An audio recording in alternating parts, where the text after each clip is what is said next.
So we're just waiting for the last few people to join us. Good evening, everyone, and thanks for joining us today. My name is Bonnie Rao. I'm McMaster University's Vice Provost International Affairs, and it is my pleasure to welcome you to what promises to be a great conversation. And to those who've already had a full day of discussion, I hope it was fulfilling, working with and learning from one another.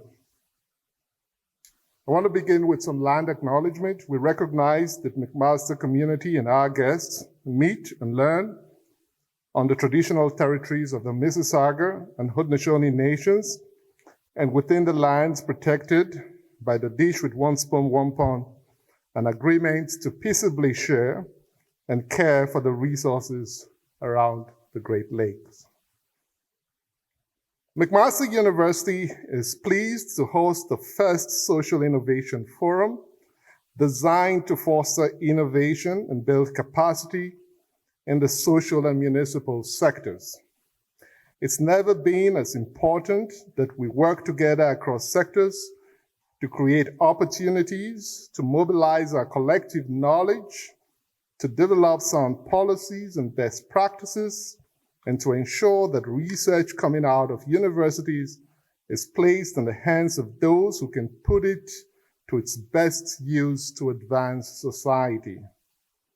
I had a chance this evening to talk with many of you during the reception, and I can feel the enthusiasm. There is something incredibly exciting about such meeting of minds coming together on a shared goal and purpose to focus on issues from a variety of perspectives in an effort to make impactful change.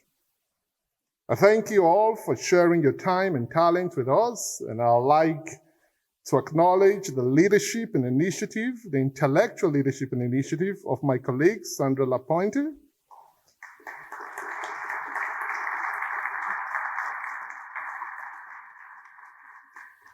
for inspiring us to think creatively and for developing such a dynamic agenda. It's certainly a great task, and I'm looking forward to what comes next. It is now my pleasure to welcome Brad Park, President and CEO of United Way Halton Hamilton, an organization which continues to identify and improve social issues and to create lasting change in our communities. Brad?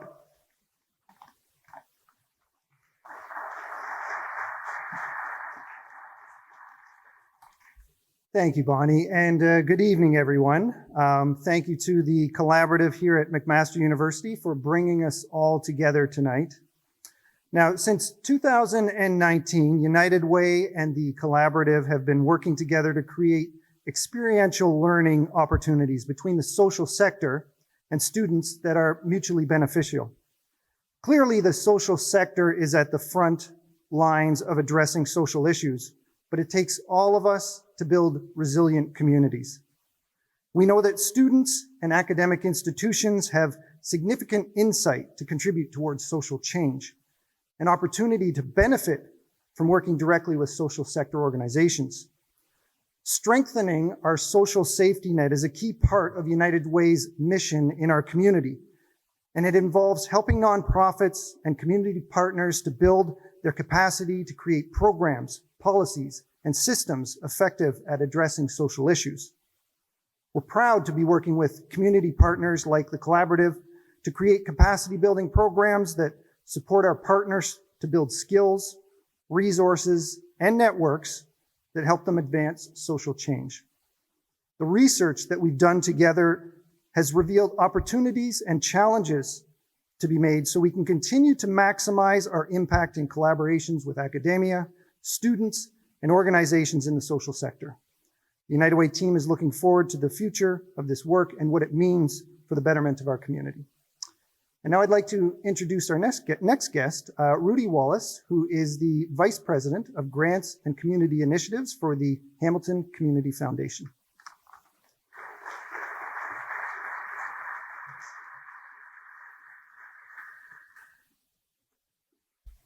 Thanks, Brad. And again, welcome everyone Just a few quick comments on the themes and purpose of the forum over these next couple of days.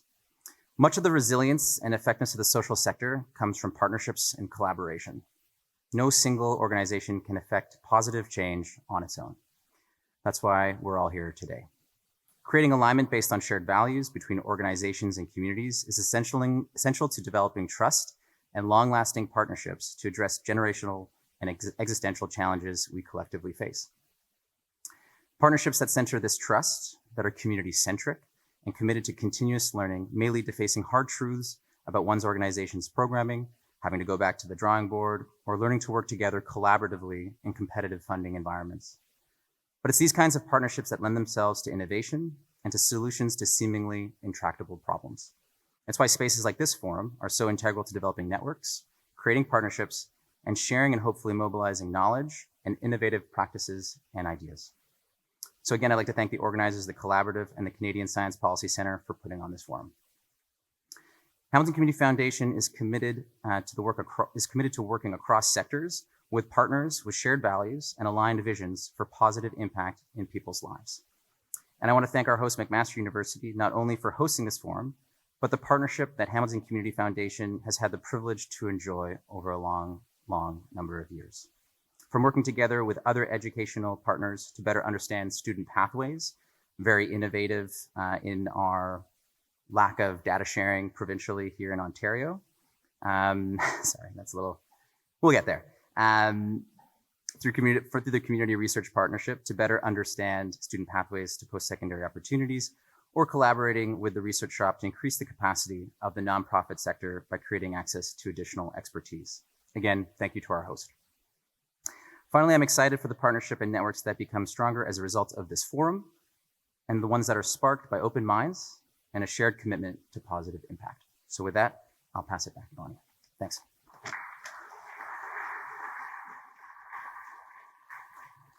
Thank you, Brad and Rudy, for your work that you do that continues to improve the social well-being of our communities. Thank you. It is now my pleasure to turn things over to Scott White, CEO and Editor-in-Chief of The Conversation Canada. Over the last 5 years, Scott has overseen this independent source of news and made it the go-to place for academics and researchers to share their views directly with the public. It is an amazing resource, and McMaster is pleased to be a founding member. I met Scott for the first time a few minutes ago, and I told him it seems like I have known him for ages, because most days when I wake up in the morning, the first message I read on my email is a personalized message from him, telling me all that had happened the previous day around the world. So it's my distinct pleasure to welcome Scott to McMaster. Scott.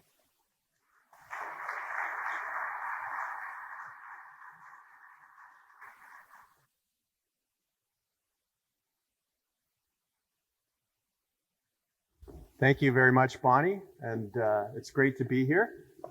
I want to tell you a little bit about the conversation, because every chance I get, I talk about it. But we're not here to talk much about that, so just bear with me for a minute. Listen, it's been such a great day of ideas exchange, and I'm not an academic. I work with academics, but I've seen the value already about the work that's been done in the various roundtables, and it's been, I find, just been a great day. And as my friend Perry Johnson pointed out already, these are the types of discussions that are really difficult to have over a Zoom screen. So it's nice to actually see people in person. You know, we've got an amazing collection of smart people here from many different sectors, and each has a unique outlook on the topic that we're here to discuss tonight, getting serious about social innovation and national policy. So a little bit about the conversation. If you've never heard about us, you can, this is the one time I think we let you pull out your phone for half a minute, theconversation.com.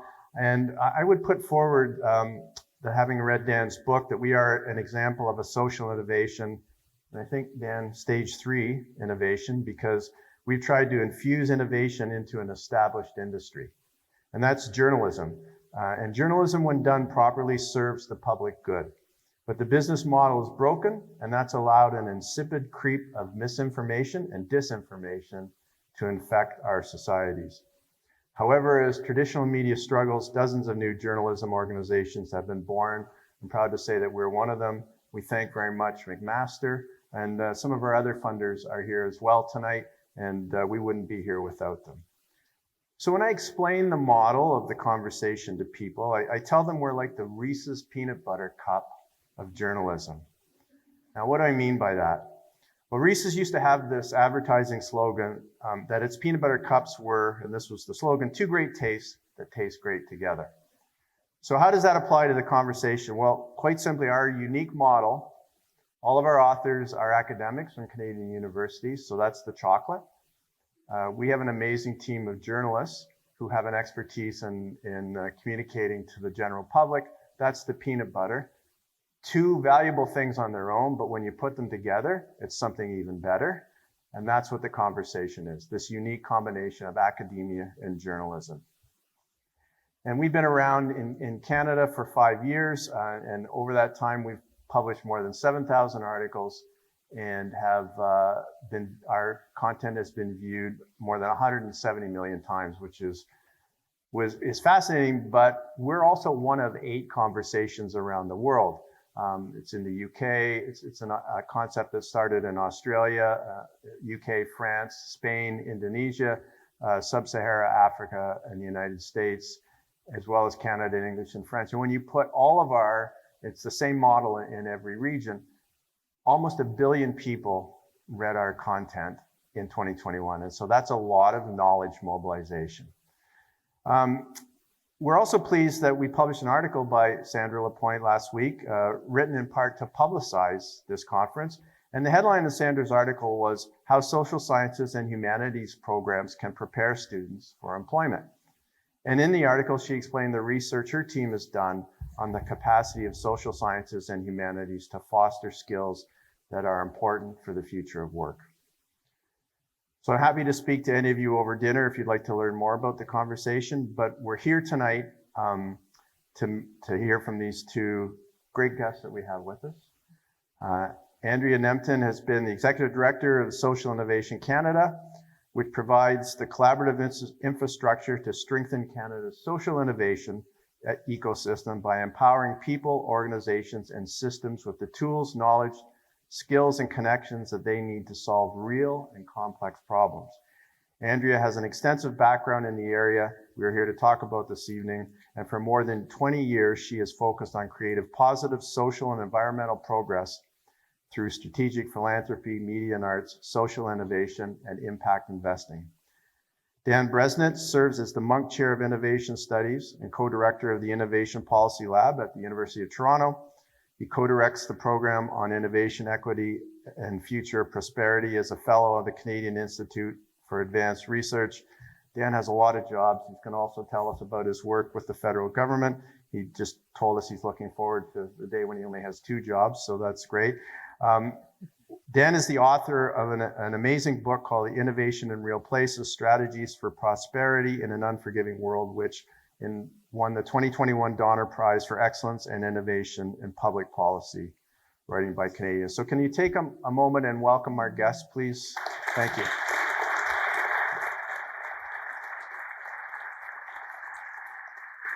Now, I know we're standing between drinks and dinner, very dangerous. Please keep your bun throwing to a minimum. And we are going to we have some microphones, so we want to hear from the audience as well.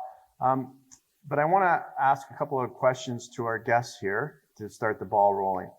So Dan, in your book, you define innovation as any activity along the process of taking new ideas and devising new or improved products and services, putting them into the market. Would you apply a different definition to social innovation? Okay, so works, good, you hear me? Perfect. See, innovation works sometimes. It's a tough question, and I'll explain why it's a tough question. When I started to be interested in social innovation, we actually created a team in our lab to look at social innovation. And the first thing we wanted to do is to define what is social innovation. because if you want to have more of a something, especially as a policymaker, you actually want to know what is that something. And what really worried me is that we found back then, which was almost 10 years ago, 150 something different definitions of social innovation. Most of them did not define it in the same way, which is a horrific problem. It's a problem because now I can't even answer your question because I don't know. What I can tell you is if you look at two things that I do know what they are, then yes. So one thing which I've done in my research is look at what is commonly called innovation policies. So policies that try to increase the level of innovation in the private business, technological, economic, product, services, and to look and to see whether we can understand how, by the way you change those policies, you create different incentives to think about the distribution of outcome. Whether you create innovation policies that might be extremely successful in creating innovation, but the result will be actually rapidly growing inequality. For example, Silicon Valley or Israel or New York. Or whether you create innovation policy, meaning you incentivize those policies in a way that even if people don't think about it, actually create more jobs for more people, okay? When we talk about those kinds of innovation policies and innovation, and that is social innovation, yes, you definitely need to talk about the stages because those stages define, for example, we just talked about skills a moment ago, which kind of skills are going to be employed in what kind of jobs and how they're going to be paid for, right? And therefore the distribution. I can also talk and agree with you that if I want innovation in the way we handle social problems, especially now sitting in the States, so sorry for that, but I'm like slightly less cynical than the offer of thinking like the state, but still, I'm sitting in the Ministry of Finance. I would love to see much more innovation in the way we do social policy in this country. On that, I can think about, and to some degree, I can think about those sort of stages. But you ask me such a broad question. And I don't know if I haven't insulted half of the crowd here by talking about only those two things. There's 148 others that you haven't talked about. At least. Probably, I haven't looked, there's probably another 50 definitions. So I think one of the things if we want to clarify and commitment and have a national policy, we actually have to decide what it is that we mean by social innovation and then present it to the government. When I'm out of the government, of course, we will present it to the government and demand policy for it. But right now I can tell you that unless it's very well defined and somebody says, I want social innovation and I mean X, Y, Z, I cannot judge from my point in finance whether this is something I should spend money on or not. It's interesting. Andrea, can you tell us a bit about the work you're doing in Social Innovation Canada? And what are the real world lessons that you've learned in funding social innovation in areas like housing and food security? So your group is out there dealing with some real issues. Yeah, absolutely. Happy to talk about that and how innovation principles and practices are being applied to real and complex challenges.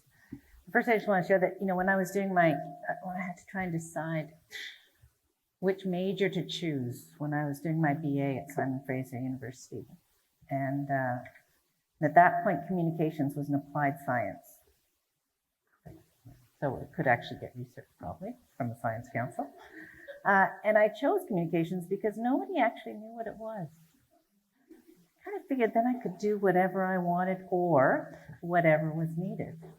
It was very broad and it was very responsive.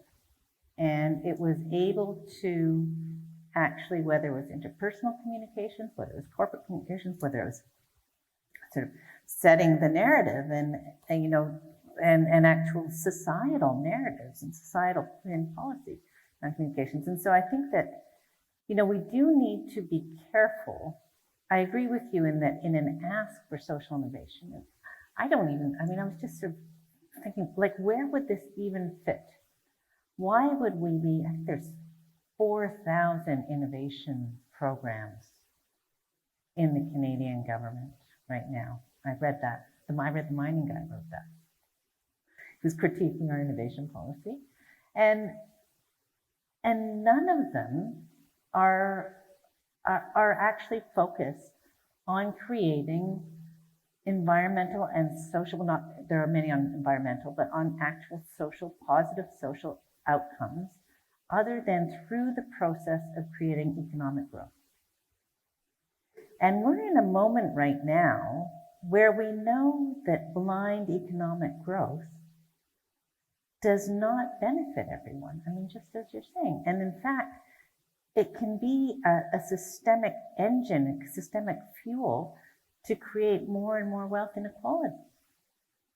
And so I want to circle back to that, like, how do we define social innovation in a way that allows us the flexibility to deal with complex problems?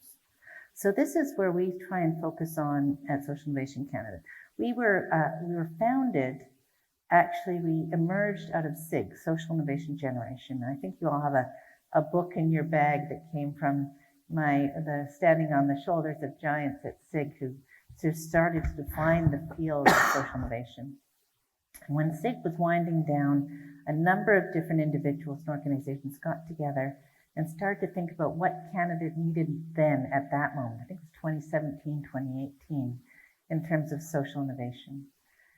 And they actually went around the country and interviewed over 750 individuals and practitioners, folks working on the ground, and said, what do we need to build the social innovation ecosystem so that we can actually address the complex and real challenges in our communities? And so from that, we emerged from 7 different organizations in a constellation model of governance, which was in itself quite innovative and almost impossible to actually implement, but I am working on it. And we emerged as a capacity builder for the capacity builders. So our role was, everyone said, we need connections, we need to speak to each other, we need to figure out a narrative, we need to come to some understanding around what social innovation is, and we need to sort of build the field. And so we operated as a bit of a secretariat. And when I started about 1.5 years, 2 years ago, maybe now, we were working on some stuff around investment readiness. We were working to support a number of different projects that were sort of forwarding economic and social outcomes. But just as no one had a clear understanding of what social innovation was, they didn't have a clear understanding of what Social Innovation Canada was, and how to engage with us and how to work with us. And so we started on a bit of a strategic clarity process, a listening exercise. And from that, we've emerged to be both a capacity builder, but also working on complex issues at the national level, working through at a policy level, working to bring in social finance and impact investing, working to bring in the academic institutions, so that all of the enablers, as you mentioned in your book, are able to support the work that's happening in the community. Because no matter how much we supported the working community, they have solutions, but they can't get past the prototype stage. They're swimming upstream against barriers, against policy barriers, against economic barriers, against systemic challenges that they need a national body and influential institutions to help them clear away. And so that's what we do. Can we pick up on something that you just touched on? Because many times, from a journalistic perspective, when we hear government and policymakers talk about innovation, they always seem to equate it with economic growth. But as I started to get ready for tonight and reading about the work and hearing things about today, it seems to me that there's this inherent conflict between economic return on investment I don't know if it's social return on investment or return on social investment, but is there this inherent conflict, or can there not be? So somehow I'll be the hard-nosed one, it seems. I'll put it differently. Without innovation and the growth, which we now despise, all of us should be dead from old age. Our life should be really miserable.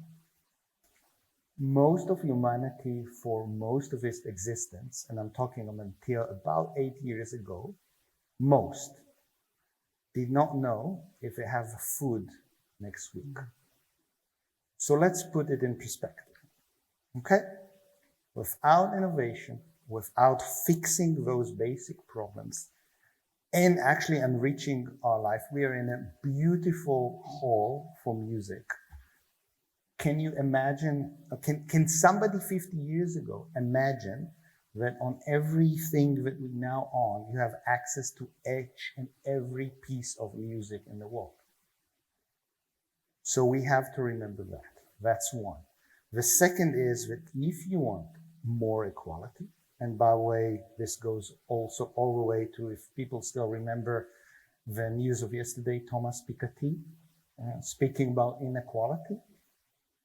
If you actually read Piketty, you will find out that inequality happens when growth slows down. Mm. So we need to actually create growth. The real question about growth is A, how you distribute it, and B, who is actually enjoying it. And what is really happening, which I think we have forgotten, is that the market, which has become a religion, right, the free market, again, in the last few years, is extremely good in solving the problems that it can see. And the problems that the market can see is the problems that people that already have a lot of property see, and then it solves them perfectly, gives the best answer.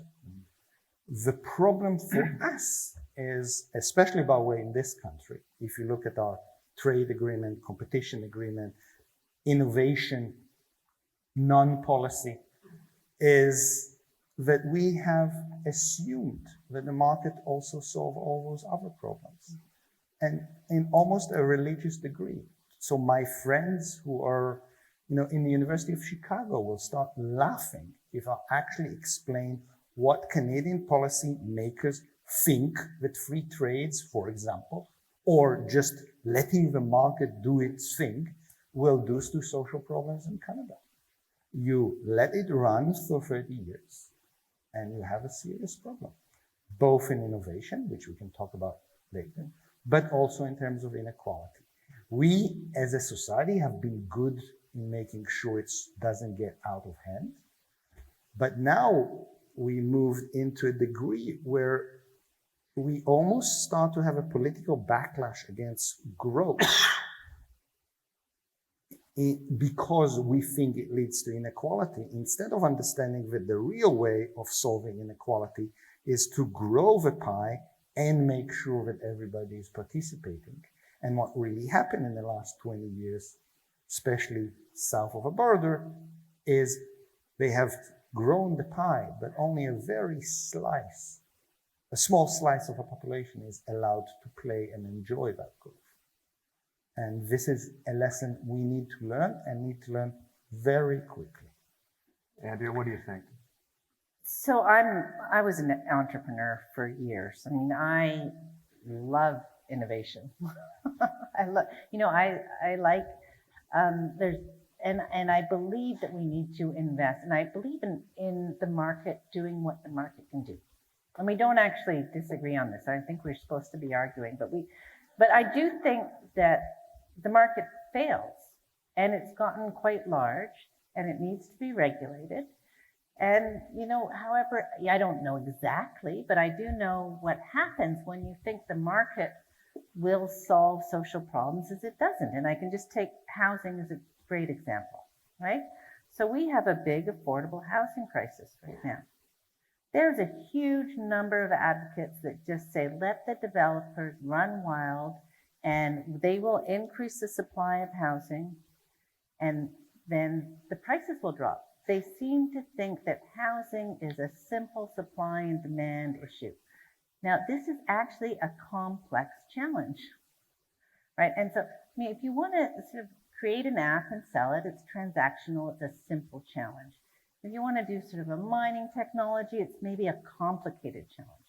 But the challenges like affordable housing, the challenges like food security in a time of climate change, the challenges of transitioning, these are complex issues that you cannot let the market solve on its own. In fact, if you're not careful, you do need the market to participate. And there's some things that the market's great at. Like if you've ever tried to engage with government tech, you know that the market should do tech, right? Have you ever tried to? I haven't. You know, or there's a lot of things that are transactional. I make this, you buy it, that's a positive thing. The government needs to figure out what to do about the folks that can't afford to buy that for whatever reason. For whatever reason, they are unable to get enough money to be able to participate in the benefits of our society. And that's where we need some innovation. That's where we need to actually innovate how we are managing this, right? How we are allowing the market to benefit everyone. And, you know, I did a lot of, the reason I got this job is because I was thinking about community wealth. I'd worked in media and sort of changing narratives, I'd worked in philanthropy, I'd worked in impact investing. How can you actually transition the well-being of communities in a lasting way? We can push all kinds of services, and it sort of ends up being this combination of social infrastructure, social capital building, relationships, and then the kind of sort of investment that allows for those folks to benefit from the market, to be able to create ownership, right? So nonprofits can actually own their buildings and have the benefits that the market provides those few that are currently accessing it. I think this is what's been trying to be seeded through the social innovation social finance policy. You know, this is at the highest level. There's the sustainable finance, and this is sort of at the finance level of how do we make sure that the large forces in the marketplace do not cause harm. We're trying to figure out how to do our ESG boundaries around that and shift things from destroying our climate and mistreating their employees. You know, this is sort of what folks are trying to shift. And then at the sort of invention level, trying to figure out how to support social enterprises and social purpose organizations to be able to benefit from the market forces. Dan, one of the most jarring lines in your book was when you called Canada a, quote, tragic, morbidly fascinating innovation paradox. That's a great sentence, by the way. And you also talk about that community and business leaders too often place big bets on specific companies instead of on a set of capabilities that regions, not just companies, need to become innovative and about production. And Andrea, you've already talked about, you know, some of the challenges you're seeing out there. What advice could both of you give to policymakers at the federal, provincial, or interestingly, you both focus at the community level, which I think is one of the places that in many ways might be easier to affect real change? So let me elaborate on why we're a morbid and fascinating paradox. So let's start with a good thing. In the last few decades, Canadian universities and Canadian public research and Canadian education, actually from K to 12, have become the best in the world, best in class. As a result, our universities come up with a huge amount of invention. So with the act of coming up with new ideas to do stuff.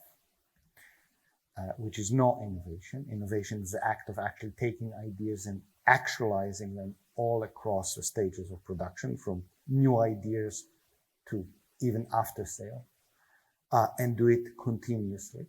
So we're very good at invention. We have the most educated workforce in the world. All looks great. And then there's everything which is bad.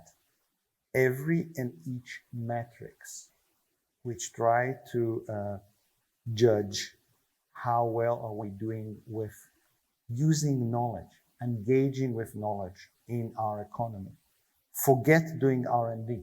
So all the way from just buying new technologies, employing those wonderful people that we educate in a job that actually use the skills we gave them. Canada has done horribly. It is the only rich country, OECD and G7 country, that for over 20 years, on an annual basis, has been going down in each and every one of those metrics. Human Development Index, in 95 we were number 1, now we're number 15 or 16. Sophistication, meaning what kind of activities we do in our economy, all sectors, we are going down to the level of almost being an undeveloped, middle developing country. We think we are G7. You look at R&D, we are now at business R&D, not public R&D, going down each year since 2001. And as of this year, I want to congratulate you. You're in a country that managed to fall below Poland. When you have all those people, and when you have one of the highest investment in public R&D in the world, that we know comes with great ideas, because American, Chinese companies and European companies are making massive amount of not only profit, but great jobs using ideas coming from Canada. That, by the way, also relates to social innovation, because it means that our ability to take our own knowledge and skills and make anything useful in them in each and every sphere of our society is below par and actually going down. If we don't fix that, we are going down. The problem was that we have been in severe denial until now that this is really what's happening, because things are good and the decline is slow, and we're not America, so look, we're less unequal than them. But after you're declining for 20-something years, you have lost so much of your capability and so much of your ability to actually buck the trends, that if you don't basically, use gongs instead of alarm bells, and start focusing policies. And when I talk policies, it's in the government, in the private sector, in the non-for-profit sector, all of them, to fix that problem, which is much deeper than just innovation. Then I don't know how we would look like an economy. And if people actually really care about being a green economy, there is no way in hell that you can be a green economy. Because by definition, to be a green economy, you need to use new technologies, not just develop them, actually use them.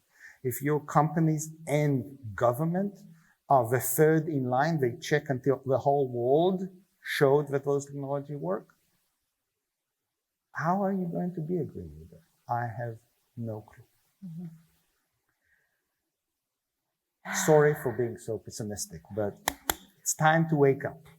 Yeah, I mean, and if you can imagine, if that's how we're doing when we're measuring our economic growth, you can only imagine how we're doing in terms of our social progress, right?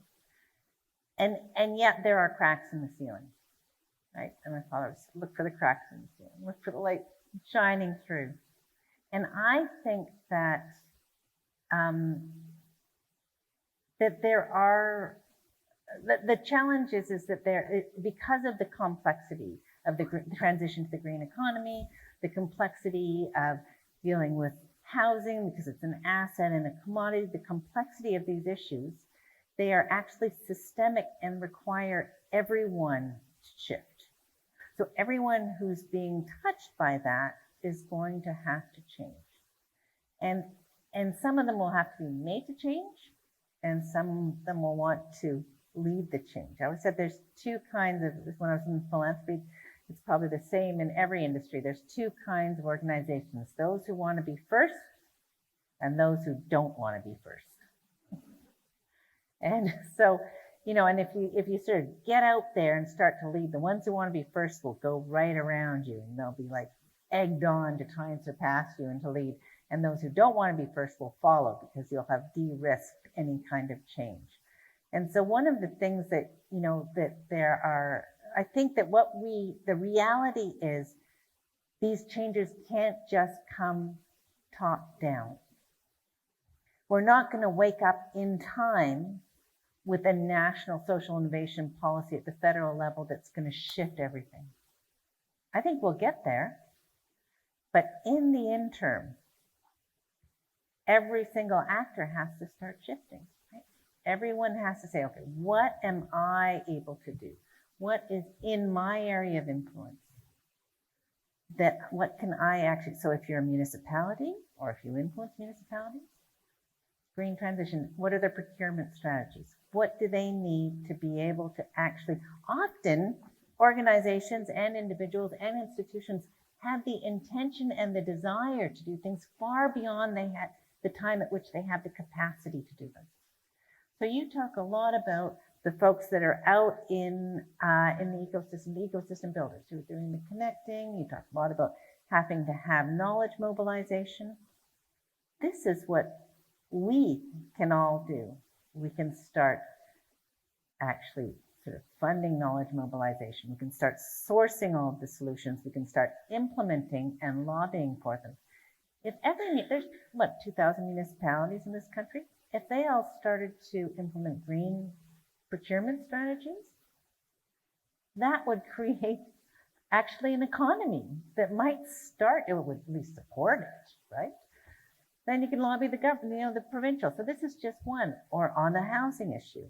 Now, one thing we're going to have to do is all of us who are secondary landlords, who are part of our retail landlords, might need to think about who we want to be able to afford to live in our suites. Right? Do you want them to, how much do you want people to have to earn to be able to live in your basement suite? Do you want it to be someone on minimum wage, or do you want to get the most you can from that rental suite? Right? It's a different, we're all going to have to shift. That's one small piece. But the retail housing market is 2/3 of the rental market. So I think some things can come from policy and need to, the rules, some of the incentives, the market can create the incentives. And then we need the narrative. We need actually, and I'll just go over the conversation. I don't mean to make a plug, but I do think that building the social capital in this country where everyone can see themselves, and maybe I'm naive, but can see themselves as individuals and organizations as active participants in positive change is important. Dan, your book has been praised for defining the different stages of innovation and how oftentimes policymakers don't understand the differences or focus on the wrong stages. So can you explain to the audience who hasn't had a chance to read your book what the 4 stages of innovation are? And I'm curious as to ask both of you if you think there is one of the models that is better suited to social innovation, however we want to define it. Sure. So let me be more concrete and let's talk about an industry we're all using right now, which is called semiconductors, because otherwise you won't be able to even hear me. And also an industry that everybody suddenly realized it exists, because you can't buy a refrigerator, cars, or anything else you want because there's no semiconductors. If you look around the world, and let's just pick places we know are great in innovation. So Silicon Valley, Tel Aviv, Seoul in Korea, Taipei and Hsinchu in Taiwan, Shenzhen in China, you'll see that all of them have amazingly successful semiconductors industries. You will also find out that many of the same companies actually work in all those places. So you might think it's the same industry in all of those places, like the car industry used to be. Instead, you actually then look at what they do in each stage, and you'll see even the same companies is as different as possible.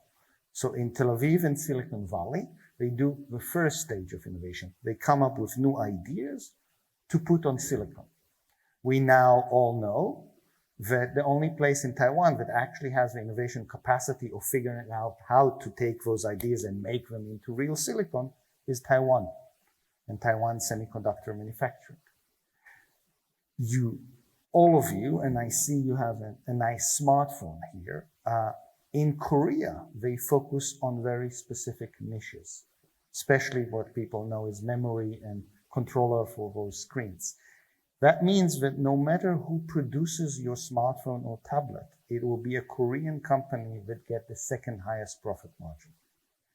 And without Shenzhen and the people of Shenzhen, the engineers in Shenzhen that figure out constantly how to build changing products that have tens of thousands of components, constantly changing materials, some of them have never been used before, and figure out how to make a product that is actually working and then can be sold to the world in a price that we can afford, we won't have anything. What I also just described, by the way, is exactly who are the people that each place employ, from top R&D engineer, graduate of MIT and Stanford, to production engineers and people that have a technician to work on the line, and also how you incentivize them, to whom you give money, what kind of jobs you create, and how much they're sustainable. And therefore, the distribution of a fruit of a success from the semiconductor industry. And we know that in Silicon Valley and Tel Aviv, and other places that are similar, the only people that are employed in this industry, which is basically what we call the startup or high tech, will be teams of R&D engineers from the top universities. They get wages that will make them millionaires, and a ticket for a lottery called stock, if they're a founder, or stock options, that will make them billionaires if they win the lottery. Their financiers, usually venture capital, a few celebrity chefs, are going to be amazing. The rest, which is about 85 to 90% of our population, are stuck on the road to nowhere because there's no spillovers for this kind of model. In Taiwan, it's not a surprise that Taiwan actually it's one of the only places in the world that became much more innovative, but actually much more egalitarian and much more vibrant democracy. And we can go on and on. In two things about your last question. If you look at Canada, not only that we have been obsessed about confusing invention with actual innovation, but we have a very strong United States envy, and we assume that the only way that we need to succeed in innovation is look like Silicon Valley. Thankfully, we failed, and I say thankfully, otherwise we'll be even more unequal. We have never even thought about how to win as Canada instead of how to win as if we are the United States just to the north. And I think we need to do that. And we're a huge, very diverse country with also a lot of resources. So we need to figure out how to excel in different stages of production, not just in the cutting edge novelty. And with that, it also means hand in hand that you should think about different kinds of social policies and where should we just be the one who come up with new ideas, prototype them, and somebody else actually scale them up to change the society? Or should we be the one that actually take ideas from somewhere else, social financing, and prove that they're not just great for rehabilitating prisoner and maybe housing and nothing else, but actually find a way to use it in other sectors. But the point you make is that we aren't asking those questions. No, No. it's not only that we're not asking those questions, we're unaware of the opportunities.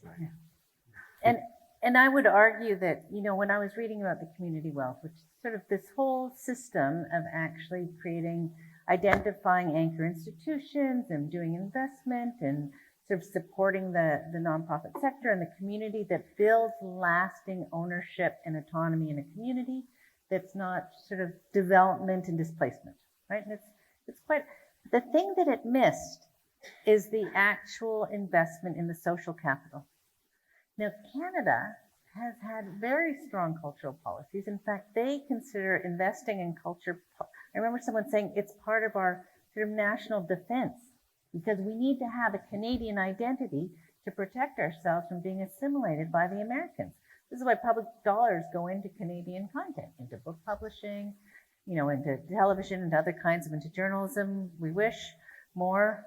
So I think that there's actually a way for Canada to have an approach to economic growth that includes the social growth and the identity growth. And we're going to need innovation because, as Stephen, suggested at the beginning of today, we need to figure out how to have a nation-to-nation relationship with our Indigenous communities. That's going to take innovative policy. We need, to rewrite the Indian Act in relationship with our Indigenous communities is going to take a lot of innovation, I'll just say. And that's just one piece. And if we don't do that well, our economic growth can be stopped at every sector, and our social well-being will be stopped at every sector, every intersection. Yeah. Dan, there's another provocative line in your book when you talk about the agents of innovation, which you identify as firms and individuals. And then you say that the rest of the players, quote, even the world's most amazing research universities, unquote, are at best enablers and at worst a distraction. What do you mean by that? So, and I'll try to be more optimistic this time. Sorry for depressing all of you just before dinner. In the end, when you look in, whether it be innovation or whatever we decide to define as social innovation, if you want more of it, you need to change the behavior of those who can actually be the innovators. So if you talk about technological innovation, market innovation, and we are a capitalist economy, it's firms and individuals, which in this case we call them entrepreneurs. If they don't change their behavior, we can have all the best universities coming up with new technologies one after one: artificial intelligence, quantum computing, mRNA, lipids, regenerative medicine. We could go on and on and on and on. If the agents of innovation then don't take it and actually apply it in society, it's wonderful that university came with that. It's wonderful that the universities and the local or provincial government had an accelerator, but if there's no action in the reality, if your innovators don't change behavior, that's a failure of innovation policy. Now, why am I optimistic? Because if you actually look at our potential innovators, we have the world's most educated, high-skilled labor market. We are doing extremely well with immigration and very diverse immigration with skills. We like to think ourselves as getting worse in terms of inequality, and that's probably true. But compared to almost any other country on earth, unless you were born tall, blonde, blue eyes, and Nordic, so if you don't know how you're going to be born, Canada is the best that humanity has managed to do up until now. So there's immense potential, and we actually on some things do well. If we only create a system in which Canadians can actually fulfill the potential that they clearly have because they fulfill it when they move outside the country, we'll do amazing. And so I would add on to that capacity to take innovations and have them applied and adopted requires a social innovation approach. It requires a systems lens, a systems thinking, and it requires a human-centered design in terms of implementation and actually understanding how folks are going to use this, but it needs to be from their perspective and not just the innovators. And so these are some of the characteristics that actually sort of are what social innovation is, right? Systemic thinking, human-centered design, engagement, and bottom-up solutions. So I think that innovation and social innovation are not, they're not two different things. They're actually have to be better integrated. And so if we were to look at what a social innovation policy in Canada needs to be, I would argue that there has to be a social and environmental lens on all of Canada's policy. I mean, what's a government policy that's not supposed to create social or environmental positive impacts? Right? That's what the government's for. That's why we're Canadians and not Americans. We chose peace, order, and good governance instead of, guns and individualism. That's what that's what the border's about. And so I would say that it's not, social innovation is not something to be siloed the way we silo the charitable sector, the do-gooders, or the church ladies. No, it's about the society that we want to have. And if we were able to accomplish that, we're able to accomplish a society that actually allows for all of our citizens to participate and contribute and be recognized for that participation and that contribution, then we have a chance. But as long as we continue to sort of barrel into this future, and we haven't even talked about the fact that we've completely transitioned from an oral to a digital culture, that's just a whole nother conversation. If we continue to barrel into the future, trying to do what we always did to solve what's in front of us, looking through the rearview mirror, I agree that it's a bit dire. We're going to open the discussion to the floor in a minute, but Dan, I wanted to, one of the most fascinating things in your book was when you actually talk about Hamilton, as if you knew we were going to be here tonight. And you highlight Hamilton as a positive example of innovation. You call it, quote, a story of how civic, business, and policy leaders built the foundation of a Rust Belt steel town into a new model of health-based stage one innovation. So can you tell the people here tonight a little bit more about what you've seen that's going on in this community? Sure. So there's good things to say about McMaster, but we are in McMaster, so I would refrain from saying, no, I'll say a little bit about that. But there's two things that happen, which are very, very interesting. One, and you have to remember, right, the steel had at least three things that created that foundation.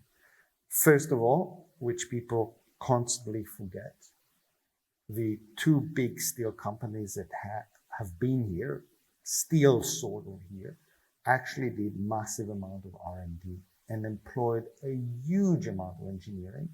And McMaster knows that, but most of the people in Canada don't. And if you look at per capita number of engineers working on what we'll call innovation in Canada at the prime of the steel industry, together with the workers, the steel workers, it was one of the highest, if not the highest. So you had a lot of knowledge. Together with that, you also have a lot of money and very strong unions and very risky jobs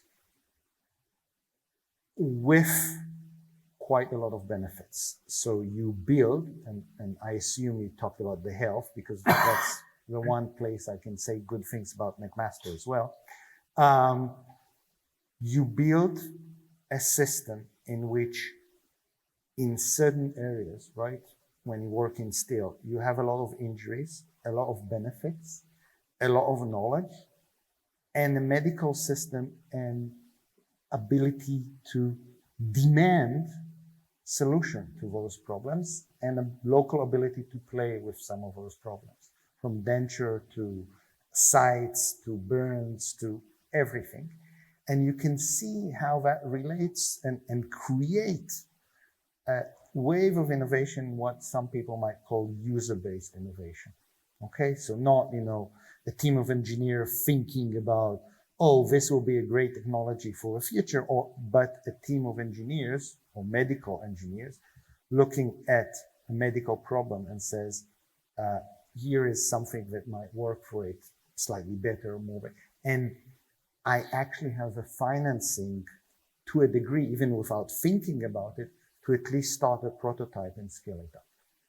Next to that, you had McMaster University that for multiple reasons, both personality, but also because it was a late medical school and wanted to compete, and the leadership understood that it cannot go mainstream, allow the whole system of how you learn and do medicine, right? Coupled with what I just described, from, problems-based medicine learning to what we now call evidence-based medicine, which is, by the way, I do want to blame McMaster for now everybody in the world saying something evidence-based and completely and utterly don't understand what McMaster meant when they said evidence-based. But that also means when you think about evidence-based and what I just talked about user, evidence-based means that you say the solution to most of those programs have to happen in the line, not in the R&D lab of a pharmaceutical, but in the line with doctors. And it needs to be built on a huge amount of data that comes from the population. So you build those skills and come together. So the kind of solution and the kind of research that you do in the medical school and when you innovate, university might call it commercialization, are very different than in a place where the only true science is to come up with a new molecular.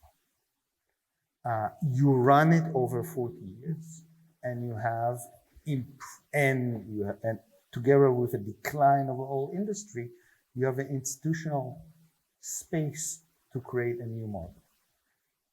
I was very impressed. I'm still very impressed. My only worry, the same one in the book, is that now that people figure out, and I'm talking about venture capital, and especially venture capital south of the border, understood that they can make a lot of money out of it, they are bringing their business model and the way you finance those things into McMaster.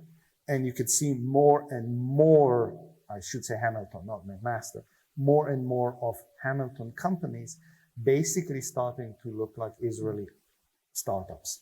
There's an R&D subsidiary here, but the company really is a financial play with headquarters in America.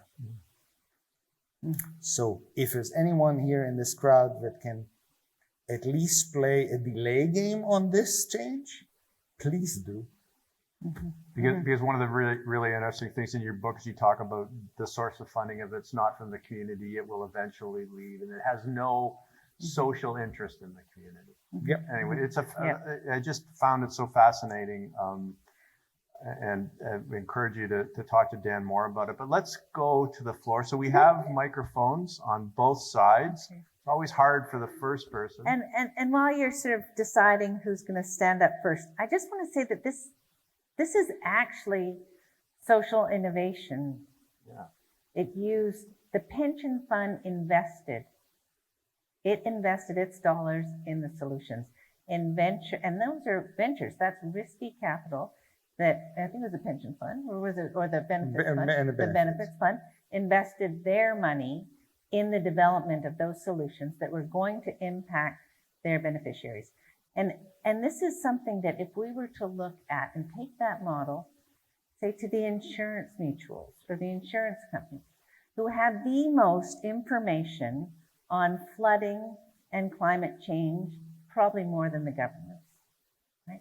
So if they were to actually start to share that data with a university who wanted to innovate in terms of mediation, and then invest their money in those actual ventures, this type of success could be replicated. And then we'd start to think about actually making that climate transition.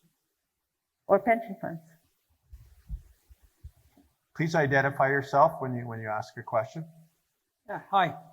My name is Atif Baskandari. I'm CEO of the North Pine Foundation. In this conversation about social innovation policy, I'll tell a small story of being a funder. So we funded a supportive housing program for women exiting prison in Nova Scotia. And what we found is the actual cost to imprison someone is about $80,000 to $150,000 annually in Canada. For our program, for about equivalent cost of about $40,000 a year, we could reduce recidivism and basically get better outcomes for that human. Because basically, the government, the public sector through public spending, we spend $80,000 to $150,000 annually, and all outcomes show you basically create worse outcomes for a person coming out the other side. We have this graveyard of pilot projects we spoke about in Canada, because there's loads of evidence that say for $40,000, I can get better outcomes for that woman and for public safety. When we proved out the concept and we went to the Department of Corrections, we found out that they actually didn't have a mechanism to reduce the number of people going into prison. They had a mechanism to build bigger prisons. We changed the metric of success to say we're reducing homelessness, and then all of a sudden the Department of Community Services comes along and says, oh yeah, we're going to fund that. And they came in for permanent funding of the program. But when we talk about this idea of markets and anyone doing social impact, social purpose organizations, etc., I want to talk about the government as a market and the government as the customer that is spending this money, where ideally speaking, the actual end beneficiary of social innovation are the marginalized people who don't have the agency of what happens to those outcomes that happen to them, and nor are the people involved in that system have any kind of way to be accountable to that. So if we want to actually create a social innovation Silicon Valley, of course, flippantly using that word, but the funding streams are out there. The money is out there. It's primarily public spending. How do we open that up to actually fuel the systems to make for better social innovation? And the other caveat, apologize for the long question, is government actually equipped to be the one that regulates itself to do that? I mean, I did climate change work for 7 years in Alberta. You talk about union jobs and whatnot being affected. Talk about union jobs in the corrections service being affected. Can they regulate themselves on it? If not, who creates the social innovation policy that opens up this capital to feel good? So I can start. I cannot answer in my current role whether this government can or cannot. I don't think I'm even legally allowed. But I fully agree with you. But for example, by the way, what you have just now did is give a definition of what kind of social policy you would like to see, which is a great definition, but it also means what kind of innovation you would want to see. Because the government, as you said, if the government is your market or customer, the government decide what is the problem, try to solve it, and the market or your Silicon Valley will come up with solutions to solve those problems, but in a better way, right? That's your deal, which is absolutely fine. But there's few problems here. One, how you allow public procurement, especially in the federal level, which is very problematic, to experiment with this. And the answer is that we have been really bad at that, right? And I would argue that one way of doing it is actually it will not happen from the inside, but I do think that if we, and now I'm putting myself outside, right, again, come up with a coherent program of not just an anecdote, but here is what's happening. Here is how we can do pilot social innovation. Here is how your procurement laws and regulation can be changed. Here is how your metrics should be changed. You can start to have a conversation about that. I think, but I'm not sure, that because of legal issue, you probably will have more success on the local and provincial level first. The one thing, however, that I'm worried about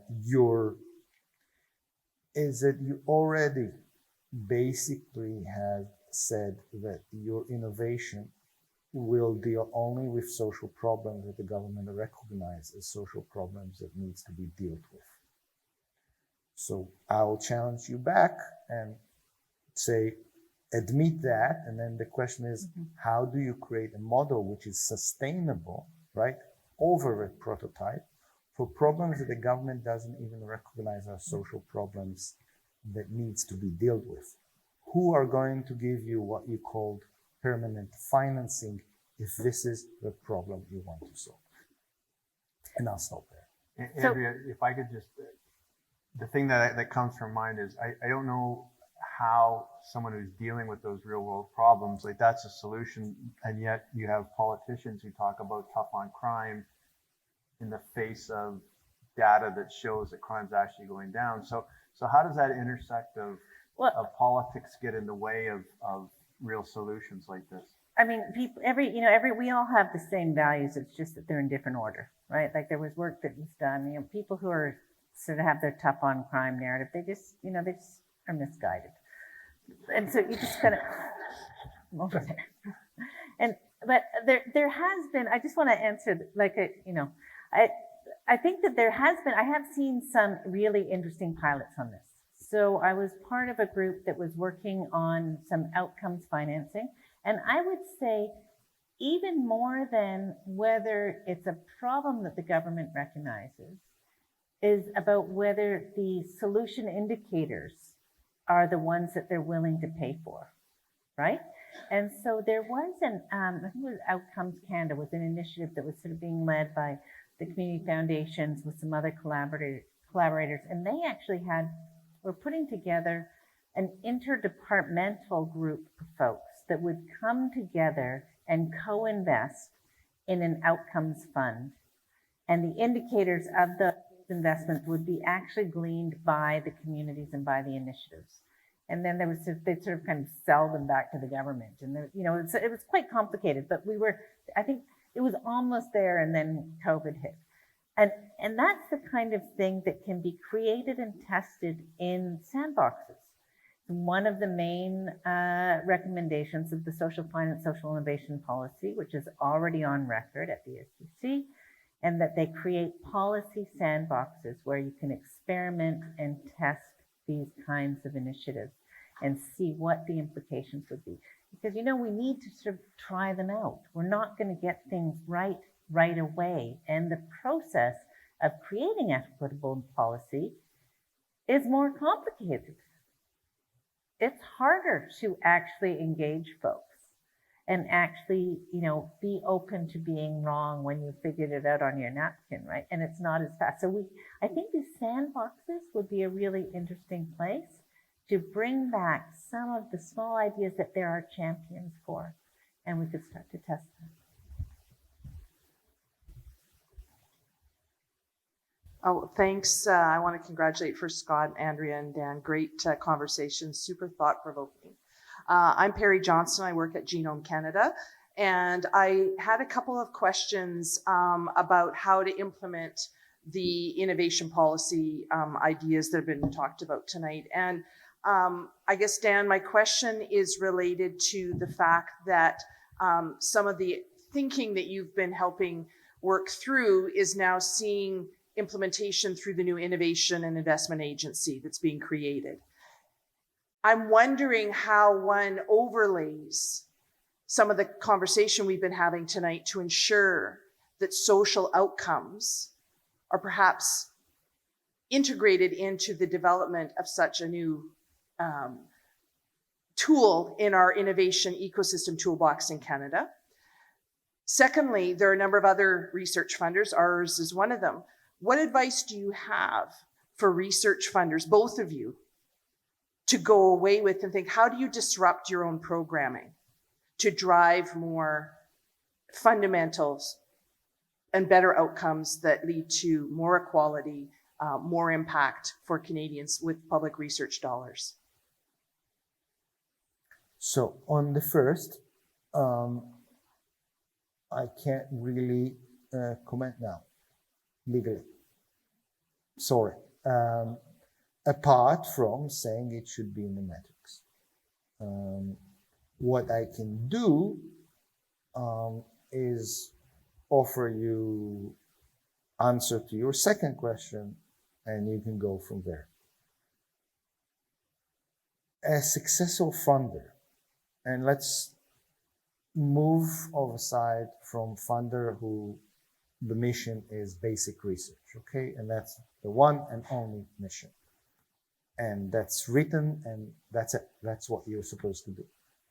If indeed you're also allowed to think of social and economic outcomes, you can actually start to collect data and see several things. One, what kind of, let's call them foundees in Genome Canada, actually do things that also or more so have of a social outcome. Can we find patterns in them? And then can we develop programs or funding streams that actually are targeted at those kind of companies? That's one. The second, which other funders, let's call it innovation agencies, have done in other places, is to see where there are roadblocks. Okay, so let's assume, and I have no clue who you fund, but let's assume you found out that you're funding a huge amount of, let's call them startups wannabe, okay? And you find that they have different problems in growing up. So those that clearly allow somebody to become a billionaire in 5 years by investing some money have no problem scaling up, hopefully in Canada. But those that actually have social outcomes found it much more difficult to grow. What are exactly those roadblocks? Can you as a funder, which is by the way a very big open if question, do something about that? And then develop new tools. And the most important thing that those funders have been successful in solving is constantly experiment.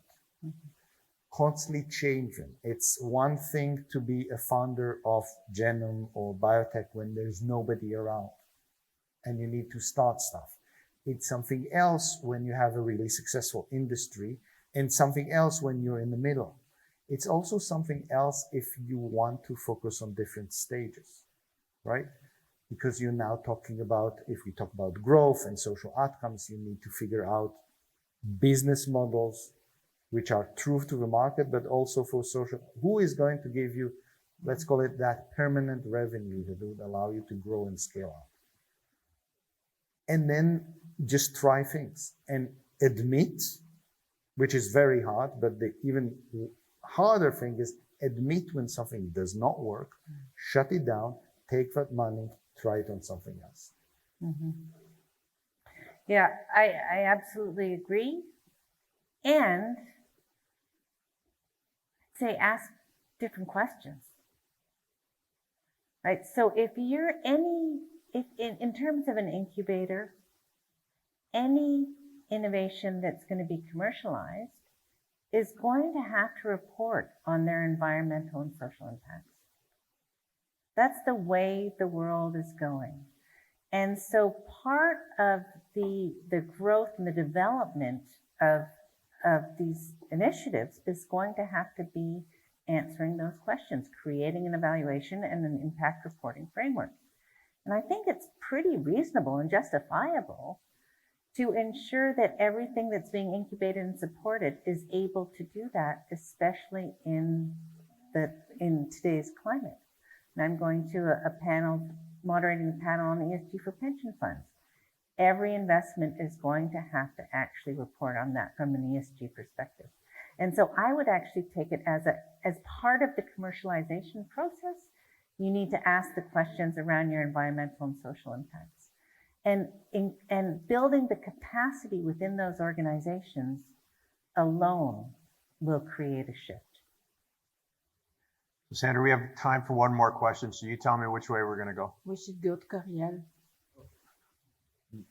My question now has to be really good. Apologies for that, Sandra. We can take 2 questions and then we might Yes, not answer both. That's right. That's an innovation. Okay, so I'll start off. Thanks for your presentations. I really thought that presenting the invention side, the productivity of Canada on the invention side, not translating into actual use by Canadian businesses and society, is very telling. You alluded to it. I don't know if you can talk about it, but the adoption now is also, the procurement rules are also governed by World Trade Organization rules, and it's an international play in game. So national policy in relationship to international policy as well. You are also talking about agency between different countries, which segment or which niche of the market they were using. Do we have an opportunity for Canada to put social as a niche for innovation policy, for usability? When you look at different trade agreements, they're all very often cultural exemptions or even social exemptions. Do we have an opportunity there to facilitate procurement for social and replicate that model internationally so that we can place Canada internationally on that front and use our competency in that sphere? Should we allow some? I was going to ask basically the same question. But maybe one other way to put it, and this is something I need to say this because when Andrea and I were talking about the concept for this event, Dan was winning the donor prize. So of course I went to see who else was on the short list for the donor prize. And there was this amazing book by Mark Carney, on values. And one of the things that, and I really think it does speak, and it's an element of Coriel's question and also of other things we've been talking. One of the things that Carney says in his book is, it's great to have a market economy. We need to have a market economy. What we don't need is a market society. And there's this tension between like the drive to invest and get return on investment, but that can only happen if we have the kind of social values to be able to maintain trust in the system, right? So how does that pan out? Because social innovation is something that's going to feed into this project of a society that needs the market economy. So how do we disrupt the sort of drive to invest and get return on investment? I'm thinking about universities who are really keen to invest in innovation, but they're not keen to invest in social innovation. Why? Because there's no return on investment, right? They want to work with partners. So how do we strike this balance? Andrea, which one do you want to answer? Well, I think I'd have to understand a little bit more in terms of what you're meaning by investment, right? So if you're meaning financial investments in terms of social finance and deploying their endowments, there's no reason why they can't invest in social finance practices. They're going to have to because their students are going to make them, and they just need to change and it will benefit them. So if they want to invest in a housing development in Hamilton, they're going to have places for their students and their teachers to live, right?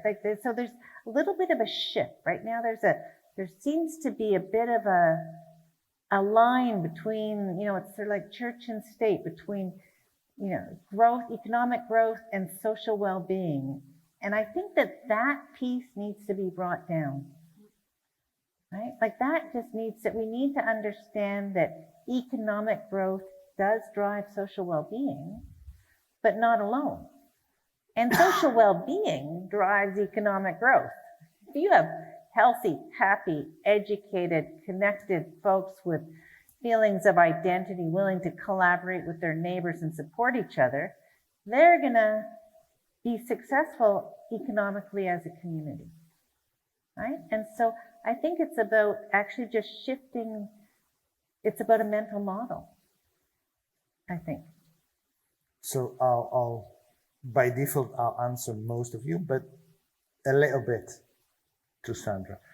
So procurement and WTO, and also agreements we have with the US that used to be called NAFTA and now has an unbearable name. What is fascinating in many of those is that on a federal level, we have become the goody-goodies. So each and every other country that signed the same agreement use procurement as if there's no tomorrow. And we, and if you go to the federal level, the people who are responsible for procurement, which is basically an internal monopoly, will tell you that they are not going to do it because either the Americans will do them or something, or WTO, and do not really answer the question is, have the Americans ever told you not to invest like $2 million in local, or if, how about you think about it tactically or strategically? You have, as you said, cultural, you have values. There's so many ways to actually do procurement. We have decided that we are not allowed to play this game on the federal level. I do not know how are we going to win in social innovation and in innovation if we don't start to change that on the federal level.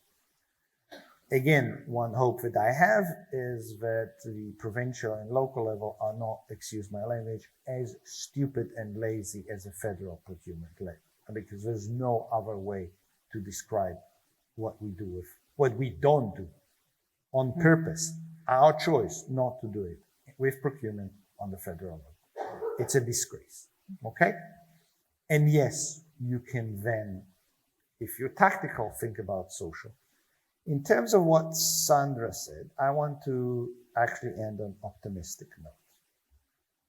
If you look at our market results in terms of equality, before you do what you call social welfare, so before transfer from the government, and you look at us and a country which we sort of aspire to be in terms of equality, like Germany, our market results are actually much more equal. We have a lot less transfer. We actually don't have a big welfare state. And the reason is that there's still something in this country that allows us, without actually admitting to ourselves, to regulate, to do what you call the social and the value to a degree that the market actually will change. The question that we should have is, can we keep that and still be much more innovative, much more creative, much more allowing us to offer more interesting, challenging, well-paying jobs to our very own students.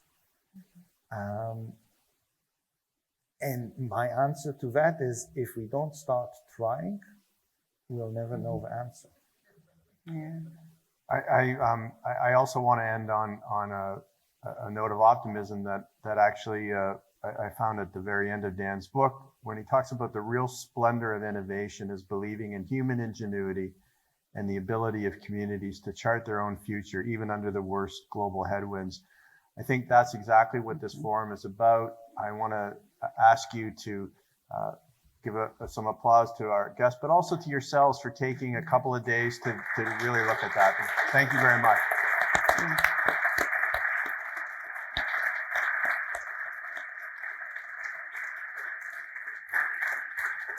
And Sandra, where are we going now?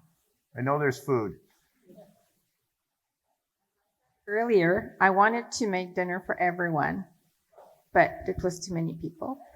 So I asked our chef to do a dish that I really like. I did 2 dishes, one vegetarian, duck confit and lentilles roulade. Roulade lentilles. Yeah, lentil roulade. Anyway, we're going to eat. And we're going back to the club, to the faculty club where we had lunch, and we'll enjoy wine and a delicious meal, and we'll go into the night and have a lot of fun, and we'll be here tomorrow morning at 9. Thank you so much, everyone, for this first day.